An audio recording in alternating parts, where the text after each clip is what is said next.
प्रभु मैं तेरा तेरा तेरा, तू मेरा मेरा मेरा, मैं तेरा तेरा तेरा, तू मेरा मेरा मेरा। प्रेम अगर सच्चा होता है ना तो कुत्ते में से भगवान प्रकट होता है, पत्थर में से प्रकट होता है। और अगर आपका प्रेम सच्चा है तो आपको घर बैठे आप संसार के किसी भी कोने में जाओ, अगर आपका प्रेम सच्चा है ना, वहाँ पर वो हाजिरा हजूर दिखता है। क्या आपको दिखता है? व्यक्ति के पास प्रेम करने की योग्यता है। मनुष्य को भगवान ने ऐसा बनाया ना कि वो दिल दे सकता है, प्रेम कर सकता है। और अगर तो वो प्रेम यथा योग्य व्यक्ति के पास, यथा योग्य व्यक्ति के साथ है तो आपका कल्याण निश्चित है। और यदि नहीं है तो पतन भी निश्चित है। प्रेम एक ही होता है, अनेक नहीं होता है। प्रेम यदि संसार में लगा तो नश्वर बन के धोखा देगा।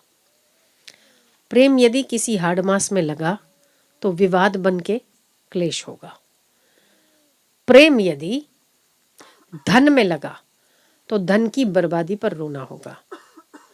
प्रेम यदि परिवार में लगा तो परिवार की बेवफाई पे या अवज्ञा पे दुख उठाना होगा। पर प्रेम यदि परमात्मा से लगा या प्रेम सच्चे महापुरुषों से लगा तो उन्नति पक्का होना निश्चित होगा। प्रेम ही है। प्रेम कहाँ पर है? उस पैसे से, पैसा पैसा ही है। पैसा और बाजार में कोई फर्क नहीं है। पैसा पैसा ही है। पैसे से शराब खरीदी जा सकती है और पैसे से अमृत भी खरीदा जा सकता है। मतलब आपके शरीर के पोषण के लिए वो चीज़ें खरीदी जा सकती है पैसों से।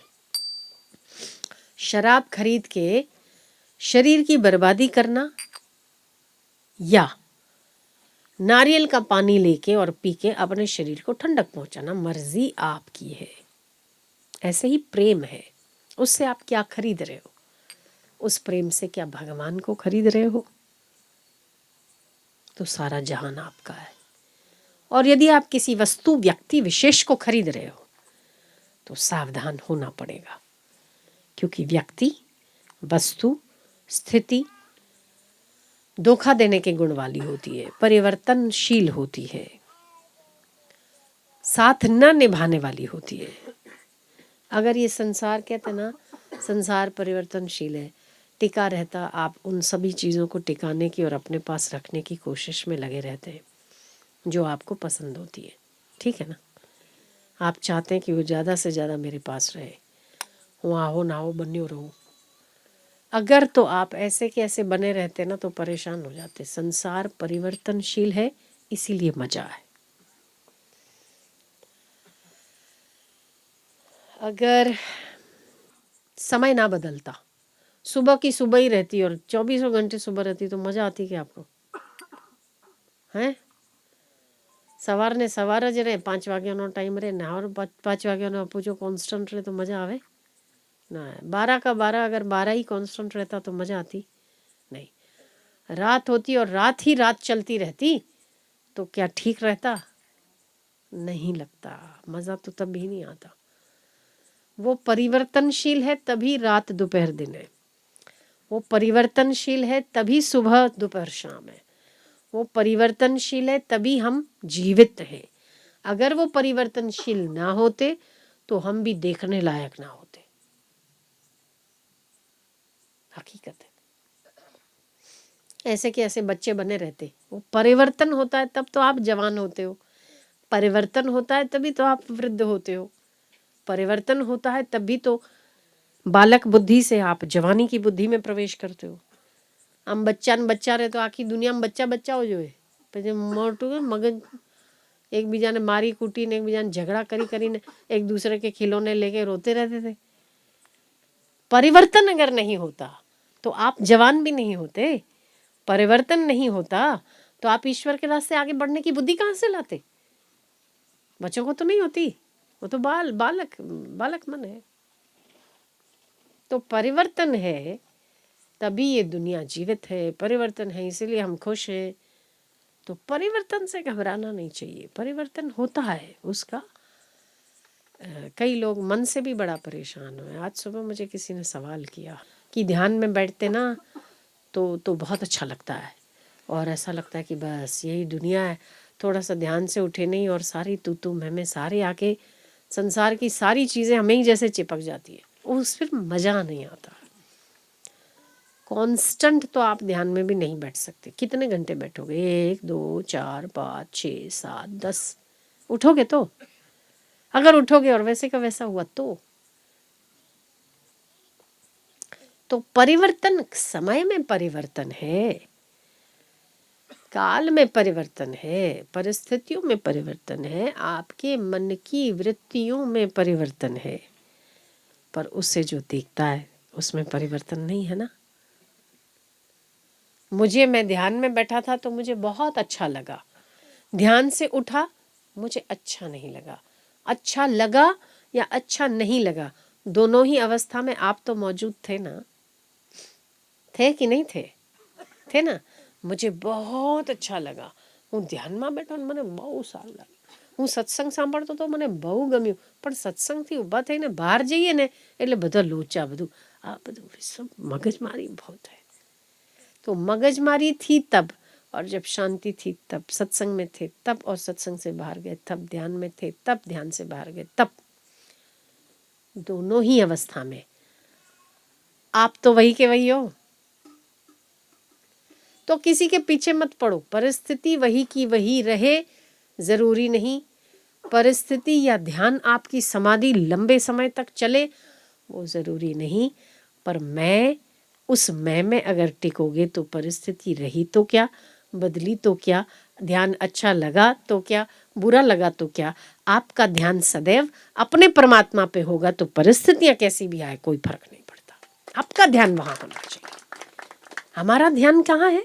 परिस्थिति पर है, इसीलिए हमें दिक्कत है। हमारा ध्यान क्या है? ध्यान पर भी ध्यान है कि ध्यान में बैठा हूं तो अच्छा लग रहा है, ध्यान टूटा तो अच्छा नहीं लग रहा है। उस ध्यान पर हमारा ध्यान है, परमात्मा पर हमारा ध्यान नहीं। हम ध्यान में नहीं है तभी भी उसकी मौजूदगी तो है ना, वो तो है ना। हम ध्यान में नहीं बैठे थे तभी भी वो तो है ना। ऐसे तो वासना लेकर अगर आदमी ध्यान में भी बैठ जाए ना तो जब समाधि से उठेगा तो फिर से वासना पनप जाएगी। इसीलिए वासना को निर्मूल करने के लिए विवेक और विचार चाहिए। ध्यान उसका अभ्यास एक सहायक साधन हो सकता है। वो ना योगी थे और किसी राज्य से गुजर रहे थे तो उन्हें किसी राजा की घोड़ी बहुत पसंद आ गई, और घोड़ी काली थी, तबड़ाक तबड़ाक तबड़ाक ऐसे हवा से बातें करती थी। उस योगी का अभ्यास बड़ा तगड़ा था। कैसा अभ्यास? सांस को ऊपर चढ़ा लेते और जमीन में चले जाते, 6 महीने बाद 12 महीने बाद निकलते, तभी भी जीवित होते थे। आज भी आप लोग कुंभ में चले जाओ ना तो ऐसे आपको ऐसे हठ योगी देखने को मिल सकते, हमने देखे। पूरी मुंडी, शरीर पूरा बाहर पड़ा और मुंडी उनकी जमीन के अंदर गड़ के उसके ऊपर मिट्टी डाल देते, और कुंभ चलता है ना 2 महीने तक वो अंदर ऐसे ही गड़े पड़े होते हैं। 2 महीने के बाद उनको निकालो तो तरोताजा होके निकलते। ऐसे आज भी ऐसे हठ योगी है, हमने देखे। तो वो संत को भी, वो योगी को भी अब सांसों की सिद्धि थी। सांस ऊपर चढ़ा देते, अपनी मृत्यु को टाल देते। ऐसे तो चांगदेव 1400 साल जी गए, ज्ञानेश्वर के गुरु। जब भी मृत्यु आती ना, अपनी सांस को ब्रह्मरंध्र में चढ़ा देते थे। यहाँ चढ़ा दिया तो मृत्यु आकर टल गई, उनके शरीर को कुछ नहीं हुआ। ऐसा वो 100 साल के 14 बार, मतलब 1400 साल जिए वो। 1400 साल के चांगदेव को भी ज्ञान के लिए ज्ञानेश्वर महाराज की शरण जाना पड़ा। 1400 साल का चेला और 22 साल का गुरु।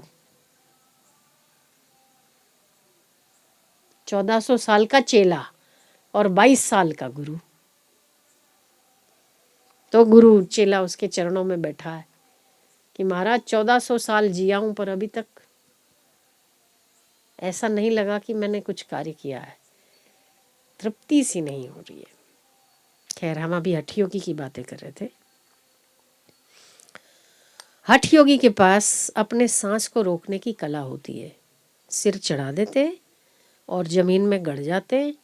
आप 6 महीने के बाद निकाल कर देखो ना तो सांसें चलती है उसकी, शरीर तरोताज़ा होता है, क्योंकि प्राण है ना, प्राण में भूख है।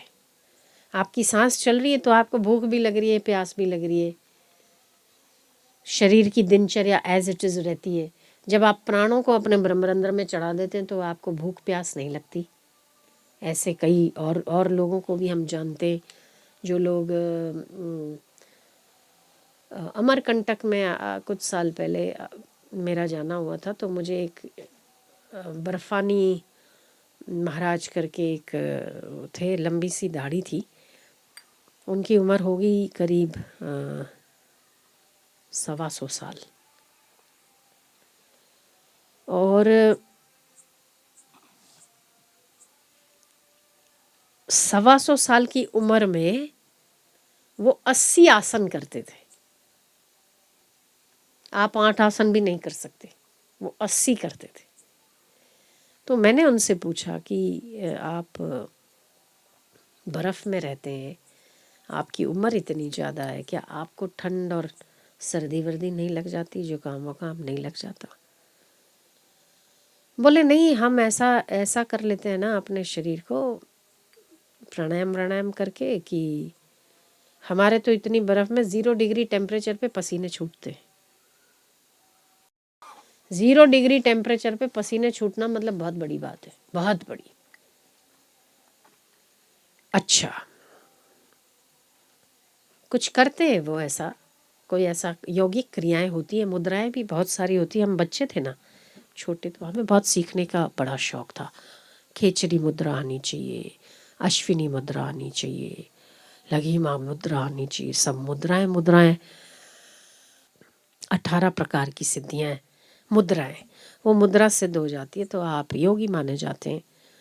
और कुछ लोग जल पर चल लेते हैं, कुछ लोग हवा में उड़ लेते हैं, कुछ लोग खास प्रकार की कोई दूरभाषण दूरश्रवण की सिद्धि प्राप्त कर लेते हैं। आप 5 किलोमीटर दूर बैठ के, या अभी हम यहाँ बैठे और अगर हमें जानकारी हासिल करनी है कि वहाँ पर कोई क्या बात कर रहा है मेरे लिए, तो मुझे पता चल जाएगा। ये भी एक सिद्धि है। तो उन मुद्राओं का अभ्यास करते करते ये सिद्धियां व्यक्ति को आ जाती है। जूनागढ़ में ऐसा ही आपकी तरह, जैसे हम आपको कहते हैं कि सुबह 4 बजे उठा करो, 4 बजे अमृत वेला कही जाती है। 4 बजे जो व्यक्ति उठता है, प्रकृति का वरदान उसे प्राप्त होता है। स्वास्थ्य, शांति, आध्यात्मिक उन्नति और मन की प्रसन्नता। कहा जाता है कि प्रकृति सुबह 4 बजे अपने सारे ऐश्वर्य धरती पर बिखेरती है। उस समय सिद्ध लोग इस वातावरण में विचरण करते, पूरे वातावरण में, और जहां पर तीर्थ हो वहां पर खास हुआ करता है ऐसा। जो लायक साधक होते वो सुबह 4 बजे अगर उठते हैं और साधन भजन करते तो बहुत सी शक्तियां प्राप्त करते हैं। ऐसी वैसी नहीं, हम अभी राजसी या तामसी शक्तियों की बात नहीं करते। जो लोग तंत्र विद्या जानते हैं, जो लोग तंत्र विद्या करते हैं, उनकी मृत्यु कभी भी अच्छी नहीं होती। इसीलिए कभी भी तंत्र विद्या में न भरोसा करना चाहिए, न तंत्र विद्या का सहारा कभी लेना चाहिए। सात्विक विद्या सर्वश्रेष्ठ विद्या होती है। सात्विक विद्या का आश्रय लेने वाला व्यक्ति सदैव प्रसन्न रहता है और सदैव दूसरों को आनंदित करने वाला बनता है। जो तामसी विद्या का आश्रय लेते हैं वो व्यक्ति बेचैन रहेगा, परेशान रहेगा, और उसे कोई ना कोई बीमारी या कोई ना कोई दिक्कत, एक अगर आप एक किसी तांत्रिक से एक चीज सुलटाते हो ना, दूसरी चीज आके खड़ी हो जाती है, वो नहीं छोड़ते आपको। इसीलिए सात्विक विद्या का अभ्यास करना चाहिए। सात्विक श्रेष्ठ विद्या है। सात्विक विद्या से आपका हृदय पवित्र होता है। मुझे कई बार कई लोग कहते हैं मेरे पे किसी ने कुछ कर दिया है, ऐसे बहुत लोगों को वहम भी होता है कि मने कोई काई करी दीधु छे એટલે છે ને ઘરમાં કંકાસ જ થયા કરે। हम उन्हें कहते हैं कि जिसको लगता है कि मेरे पे किसी ने कुछ किया है, वो लोग भगवान के नाम का जप बढ़ाओ।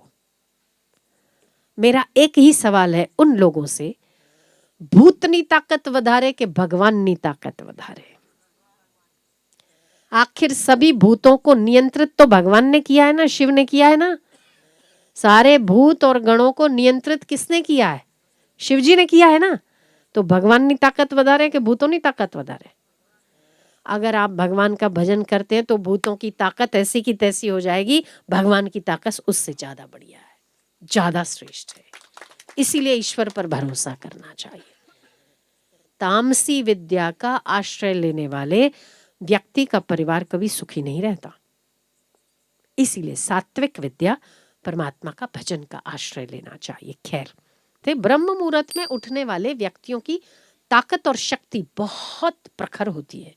उसकी आंखों में चमक होती है, उसके चेहरे पर तेज होता है। और कुछ भी ना करे, अगर आधा घंटा भी सुबह का नियम अगर करता है, सुबह जैसे जिस भगवान को मानता है उस भगवान की उपासना करता है, 10 मिनट ओमकार का जप करता है, अथाह बल आता है। और अगर पद्मासन में बैठ सका तो अति उत्तम। जूनागढ़ में एक व्यक्ति सुबह ब्रह्म मुहूर्त में इसी तरह अनुष्ठान में बैठा था। सुबह 4:30 बजे उसे एक आकृति दिखाई देती है और वो कहते हैं, इसको पूछते हैं कि क्या कर रहा है। इन्होंने कहा कि मैं माला कर रहा हूं। अच्छा, किसी गुरु के निर्देशन में, किसी गुरु के मार्गदर्शन में? जी हां, आ मेरे पीछे। उसके पीछे हो लिया। ये बनी हुई घटना है। पीछे हो लिया, पीछे हो लिया तो थोड़ी देर के बाद उसने वहां पर एक गुफा देखी। उन्होंने कहा मेरे साथ आ, उसके साथ चल लिया। एक गुफा देखी। गुफा के बाहर एक छोटा सा पत्थर रखा है और बहुत सुंदर पक्षियों की चहचहाट और हल्की हल्की हवा के झोंके आ रहे, जिसे हम ये कहें कि बसंत ऋतु में या हम जनवरी के स्टार्टिंग में जो हल्की हल्की वैसी हवाएं नहीं आती, न ज्यादा गर्म न ज्यादा ठंडी, जो आपके शरीर को अनुकूल लगती है, ऐसी ठंडी ठंडी हवा बह रही है। और एक विशाल गुफा में वो बाबा जी प्रवेश हो गए और उसको कहा कि तू यहां बैठना। वो राज्य इतना सुंदर था, भिन्न भिन्न प्रकार के पुष्प लगे थे, उसमें से भिन्न भिन्न प्रकार की खुशबू आ रही है।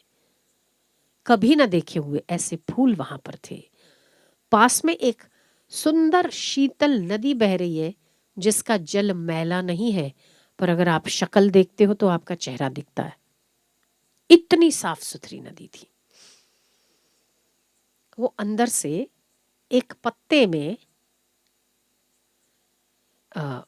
फरसान टाइप कहीं लाव्या, जैसे हम चिवड़ा कह दें, पर वो चिवड़ा एग्जैक्टली नहीं होगा, पर फरसान जैसा ही कुछ नमकीन चीज थी।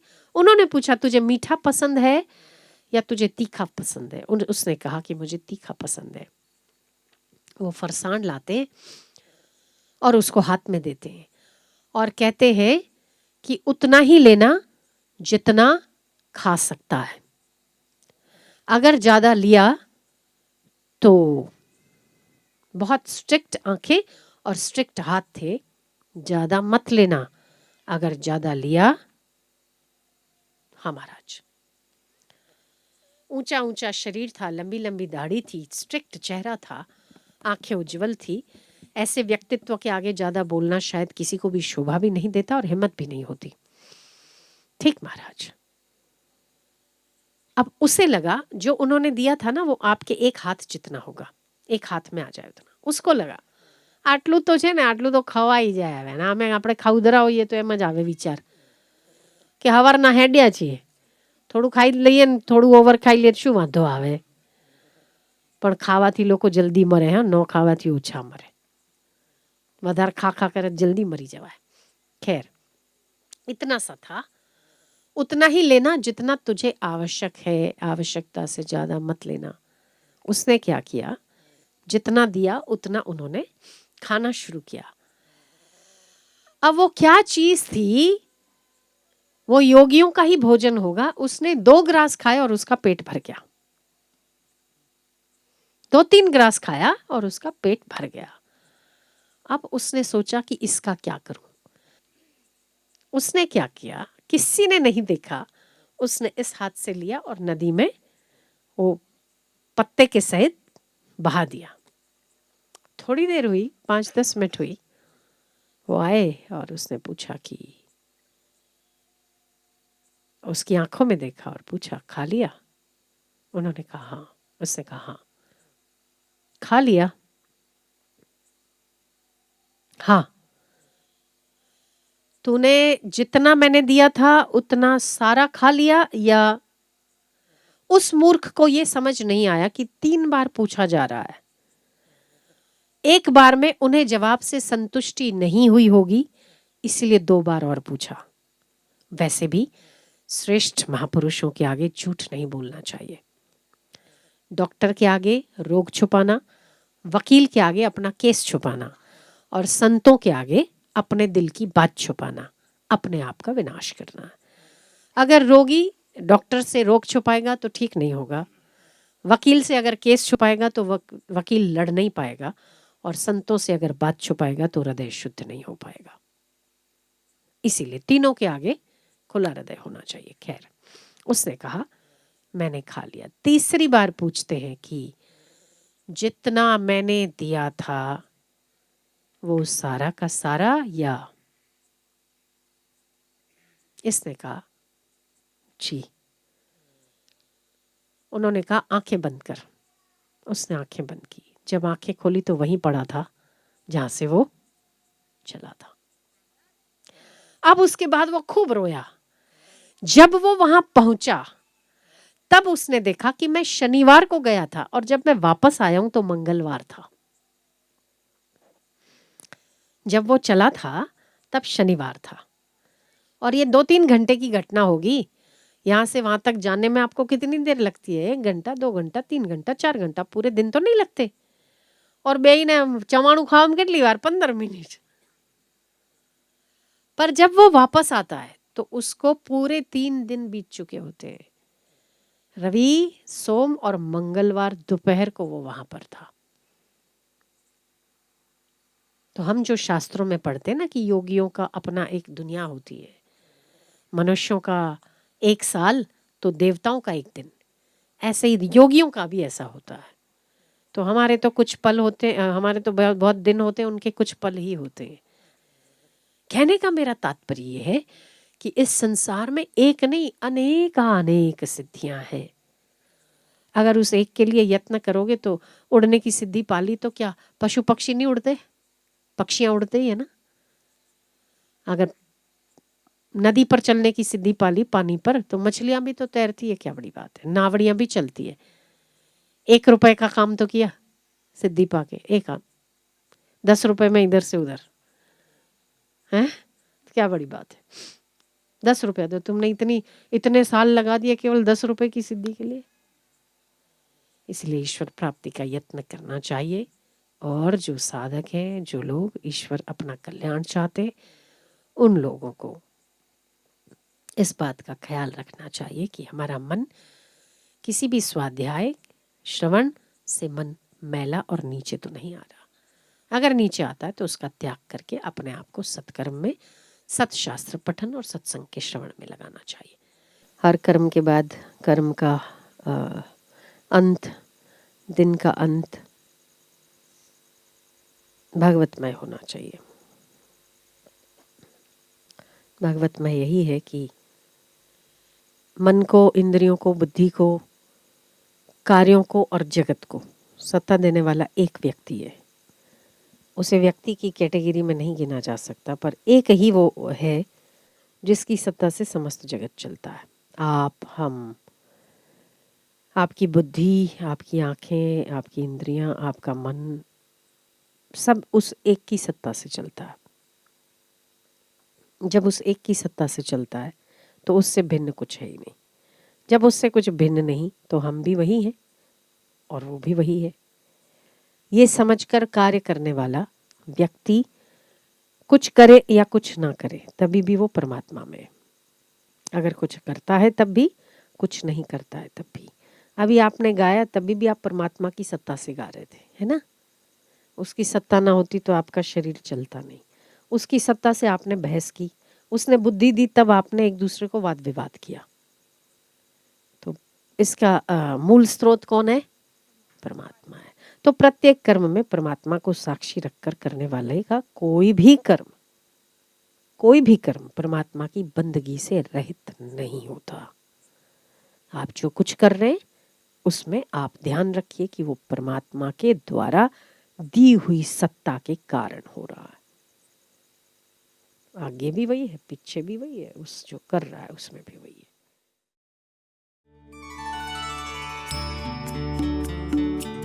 हरिओम, मेरा नाम अश्विन भाई पटेल है। मैं राजकोट का रहने वाला हूँ। पिछले 30 सालों से मैं अफ्रीका में पेट्रोलियम कंपनी में जनरल मैनेजर की पोस्ट में काम कर रहा हूँ। वहाँ मुझे पता चला मेरी धर्मपत्नी थ्रू कि मेरा छोटा बच्चा पैनक्रियास बीमारी से इन्फेक्शन हो चुका है। तो मैं तुरंत ही अफ्रीका से सीधा राजकोट आ गया और अलग अलग डॉक्टर को दिखाया, हॉस्पिटल में वैद्यों से उपचार किया, लेकिन कहीं भी हमारी वहाँ पे हमें कुछ अच्छा सुझाव नहीं मिला। और उनका इन्फेक्शन किडनी और हाथों में पानी भर जाना और लास्ट में फेफड़ों में इन्फेक्शन तक आ गया, ताकि वो उसकी श्वास भी रुकने लगी। डॉक्टरों ने उसे वेंटिलेटर ऊपर रख दिया और लास्ट 20 दिनों से, और डॉक्टरों ने बताया कि हम इस बारे में कुछ कह नहीं सकते। अंत में डॉक्टरों ने हाथ ऊँचे कर दिए। मैं पूरी तरह से थक चुका था और एक ही आशा थी कि पूज्य प्रेरणामूर्ति भारती दीदी की आशीर्वाद से मेरा बेटा अच्छा हो जाए, और वही हुआ। ये पूज्य श्री ने आशीर्वाद दिया, कुछ उपचार बताए कि ये मंत्र करना है और चिंता रहित आप रहो, ईश्वर पर श्रद्धा रखो, आप सब अच्छा हो जाएगा। तो वहाँ से जैसे ही मैं वहाँ से चल पड़ा उनके आशीर्वाद के बाद, उसी दिन से आज तक तबीयत में धीमे धीमे सुधार आ गया। और आज ये हालत है कि उनकी जो किडनी बिगड़ी हुई थी वो भी सुधार हो गया, हाथों में पानी भरा था वो भी निकल गया किडनी के थ्रू। यहाँ तक कि पैनक्रियास के लिए अपोलो से डॉक्टर आ चुका था, जिन्होंने आशा छोड़ दी थी। वो बोलते कितनी सांस बचेगा, बच्चा रहेगा, ये कोई हम बता नहीं सकते। वो टाइम में मेरा एक ही आधार था, पूज्य Shri. Today we are getting what recovery is only due to प्रेरणामूर्ति भारती जी, और उन्हीं के आशीर्वाद का ये सब प्रसाद है। मेरी यही इच्छा है कि मेरा और मेरा कुटुंब का, मेरे परिवार का प्रेरणामूर्ति भारती दीदी का श्री चरणों में गर्दा भक्ति बढ़ती रहे, और मेरा पूरा कुटुंब पहले से उसमें माँ उमा जो हमारी कुलदेवी है उसी का रूप देखते हैं, और उसी के रूप में उसकी हम पूजा करते हैं और करते रहे, यही मेरी इच्छा है।